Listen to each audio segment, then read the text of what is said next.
மகர லக்னம், மகர லக்னத்திற்கு ராகு சந்திரனுடைய தொடர்பு இருக்கு. 7ஆம் அதிபதியத்தை சந்திரன் பெறார், 8ஆம் அதிபதியத்தை சூரியன் பெறார். ராகு சந்திர இணைவு மகர லக்னத்திற்கு ஏற்பட்டிருக்கு. துணைவர் அமைவதில் காலதாமதம், லேட்டா மேரேஜ் அப்படியே அமைஞ்சாலும் ஜாதகருக்கு வர துணைவர்கிட்ட பேச முடியறது இல்ல.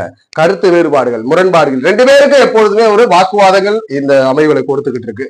செவ்வாய் நல்லா இருக்கிறாருன்னா நல்ல தந்தை உண்டு, புதன் நல்லா இருக்கிறாருன்னா அதாவது செவ்வாய் நல்லா இருக்கிறாருன்னா நல்ல தாய் உண்டு, தாய் எல்லாம் பாதிக்கிறது இல்ல. மனம் அதுபோல் சுக்கிரன் வளர்த்து இருக்கிறாருன்னா நல்ல மனம் உண்டு, நல்ல தாய் உண்டு, செவ்வாய் சுக்கிரன் வளர்த்திருந்தா. ஆனால் 7ஆம் இடத்தின் ஆதிபத்திய காரகத்தை ஜாதகருக்கு பிரச்சனைக்குள்ளாக்குது. பார்ட்னர் கிடைக்கிறது இல்ல, பார்ட்னர் கிடைச்சாலும் பார்ட்னரோட கருத்து வேறுபாடுகள், முரண்பாடுகள் இருக்கு. லேட்டா மேரேஜ் பண்ணா ஓகே, பிஃபோரா பண்ணா மறு திருமண அமைவுகளை இது கொடுத்து விடுகிறது. இப்போ மகர லக்னக்காரருக்கு ராகு சூரிய இணைவு நடக்குது. தந்தையை பாதிக்குமா? புதன் நல்லா இருக்கிறாரா தந்தை நல்லா இருப்பார், தந்தையினால் எல்லாமே உண்டு. அதுபோல ராகு சூரியனுடைய இணைவு 8ஆம் தொடர்பை பெறுவதனால வெளிநாடு தூரதேச வாழ்க்கை அமைகள் அல்லது இந்த ராகு சூரிய தசாபுத்திகள் வரும்போது ஜாதகருக்கு நிர்வாகத்திறன்ல கொஞ்சம் குறைபாடுகளை கொடுக்கிறார், தலைமை பதவியில கொஞ்சம் சிக்கல்களை கொடுக்கிறார்.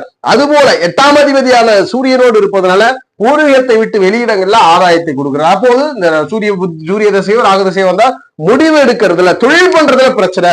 மற்றபடி இந்த ராகு சூரியனினால் ஜாதகருக்கு நல்ல முன்னேற்றங்கள் தான் கிடைக்குது. அவயோகியான சூரியனோடு இந்த ராகு பீடித்திருப்பது ஜாதகருக்கு யோகம் கொடுக்குது, யோக பலனை ஏற்படுத்தி கொடுக்குது மகர லக்னத்திற்கு. அப்போ தாய் தந்தையரை இங்க பாதிக்கிறதே கிடையாது மகர லக்னத்திற்கும்.